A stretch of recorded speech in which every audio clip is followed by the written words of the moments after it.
এবার আমি একটা খুব ভালো জিনিস আপনাদেরকে দেখাতে বলি, সেটা হলো আমার ঘরের অবস্থা কি হয়ে আছে। ঠিক এই অবস্থা আমার ঘরের এখন। এগুলোকে এখন আমাকে বসে বসে ভাঁজ করতে হবে।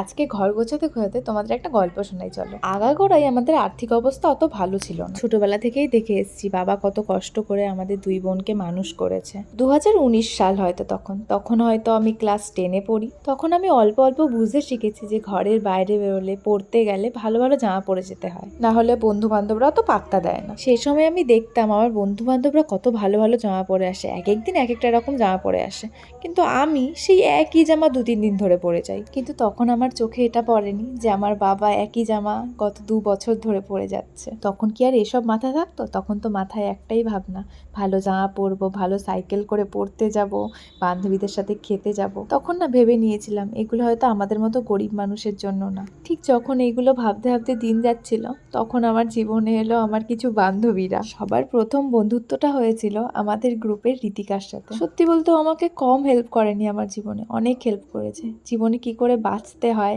বাঁচার মতো করে কি করে বাঁচতে হয়, সেটা আমাকে ও শিখিয়েছিল। জানি না এখনো ভিডিওটা দেখছে কিনা, কিন্তু সত্যি ও যদি না আসতো আমি হয়তো জীবনটাকে এত আনন্দের সাথে বাঁচতে পারতাম না। আগে না টিফিনে আমাকে 2 টাকা করে দিত আমার বাড়িতে, কিন্তু তারপর থেকে টিফিন দেওয়া শুরু করলো, তারপর থেকে আর টাকা দিত না। তাই আমার কাছে কখনো টাকাও থাকতো না। তখন না ঈশানী স্কুলের সামনে যে মোমোটা বসতো, তখন আমি যেতে আসতে খুব দেখতাম ওই মোমোর দোকানটা। আমার খুব ইচ্ছে করতো আমিও একদিন মোমো খাবো, পুরো 1 প্লেট। কিন্তু কখনো না খাওয়া হতো না। কিন্তু যখন ঋতিকার সাথে বন্ধুত্ব হলো, ওর সাথে আমি ফার্স্ট গেছিলাম মোমো খেতে।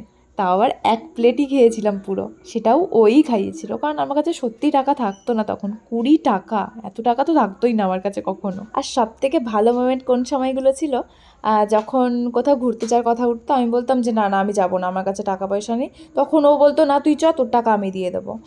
এই জিনিসগুলো না মানে খুব খুব ম্যাটার করে আমার কাছে। বন্ধুদেরকে তো আর থ্যাংক ইউ বলা হয় না কখনো, তাই এখন এখানে থ্যাংক ইউ বলে দিচ্ছি, কারণ আমি জানি ও হয়তো ভিডিওটা এতটা কন্টিনিউ করবে না। শুধু ঋতিকা বলে না, আমার জীবনে আমার যত বন্ধু বান্ধব হয়েছে তারা আমাকে সত্যি অনেক অনেক অনেক হেল্প করেছে আমার লাইফে। আর একদিন তোমাদেরকে আরেকটা গল্প শোনাবো, কি করে আমার সব বান্ধবীদের সাথে আমার আলাপ হয়েছিল।